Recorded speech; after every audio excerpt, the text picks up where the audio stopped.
Cinema యాక్టర్లు రాజకీయాల్లో ఉండడం ఏం తప్పులేదు. రాజకీయాలు నడపడం కూడా తప్పులేదు.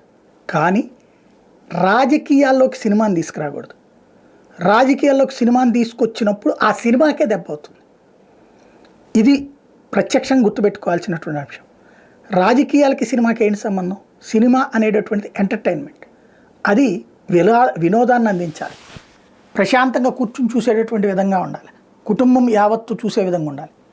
ఆ విధంగా సినిమా తీస్తే ఏ రాజకీయాలు ఎంత ఎంటర్ అయినా సరే, ఏ ట్రోలింగులు జరిగినా ఆగిపోతుంది. కానీ ఇప్పుడు క్రమంగా జరుగుతున్నటువంటిది ఏంటి? పుష్ప విషయంలో రాజకీయం నడిచింది, గేమ్ చేంజర్ విషయంలో ఒక రాజకీయం నడిచింది. ఇక్కడ ఆ స్టేజీల మీద మాట్లాడిన మాటలు అనవసరమైనటువంటి వివాదాలకు కారణమైనవి. ఒక వర్గ ప్రేక్షకులను దూరం చేసినాయి. అదే సందర్భంలో ఇప్పుడు లైలాక్ సినిమాకి సంబంధించినటువంటి దాంట్లో ఏం జరుగుతూ ఉంది? ఇప్పుడు కీలకమైనటువంటి పృథ్వీరాజ్ ఒకప్పుడు వైఎస్ఆర్ కాంగ్రెస్ పార్టీని టీటీడీకి సంబంధించి ఎస్వీబీసీ ఛానల్ హెడ్గా కూడా చేశారు. ఆ తర్వాత తను ఏదో ఆరోపణలు అమ్మాయిని గురించి, అమ్మాయితో వెనక నుండి వాటేసుకుంటానంటాం, దాని తర్వాత పక్కకి వెళ్ళిపోవడం కారణంగా ఇదంతా నడిచింది. తను ఆ తర్వాత జగన్ ఏదన్నా ఇస్తాడనుకున్నారు, ఇవ్వలేదు. తర్వాత మొన్న ఈ మధ్యన ఎలక్షన్స్ ముందు వైఎస్ఆర్ కాంగ్రెస్ పార్టీ వదిలేసి జనసేనలోకి వెళ్ళారు, బాగానే ఉంది. తర్వాత జగన్ మీద సెటైర్లు ఇస్తున్నాడు, బాగానే ఉంది. ఇప్పుడు అదే పృథ్వీరాజ్ తాజాగా ఈ లైలా సినిమాకి సంబంధించిన దాంట్లో మాట్లాడతా 150 గొర్రెలు 11 గొర్రెలు లాంటి స్టేట్మెంట్ ఏదో ఇచ్చుకొచ్చాడు. ఇప్పుడు దాంతో అందులో రాజకీయం అన్నటువంటిది బిగినైంది. రాజకీయ చర్చ ప్రారంభమైపోయింది.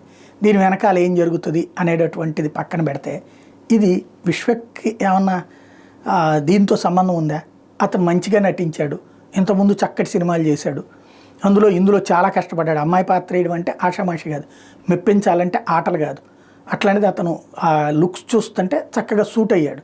అట్లాంటి మనిషిని తీసుకొచ్చి ఇప్పుడు చేసినటువంటి ఈ ప్రయత్నం, దానివలన ఇప్పుడు 14వ తారీఖున రిలీజు, దానివలన సినిమా ఇప్పుడు బాగుంటే ఎంత నెగిటివ్ ట్రోల్ చేసినా ఏం కాదు. ఫెయిల్ అయితే ఏమంటారు? అదిగో ఈ పృథ్వీ రాజకీయం మూలంగానే అంటారు. ఇప్పుడు పుష్ప మీద చాలా పెద్ద ఎత్తున ట్రోల్ చేశారు. ఆంధ్ర తెలంగాణలో పవన్ అభిమానులు, మెగా అభిమానులు చూడలేదు, కానీ సినిమా బాగుంది కాబట్టి నడిచిపోయింది. గేమ్ చేంజర్కి ఆ ఇంపాక్ట్ పడింది.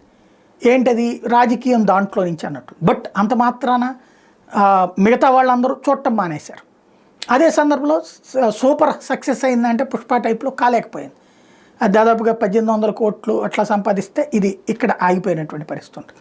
ఇప్పుడు ఇలాంటివి ఎందుకు అవసరం అనేది ఆలోచించుకుంటే బెటర్.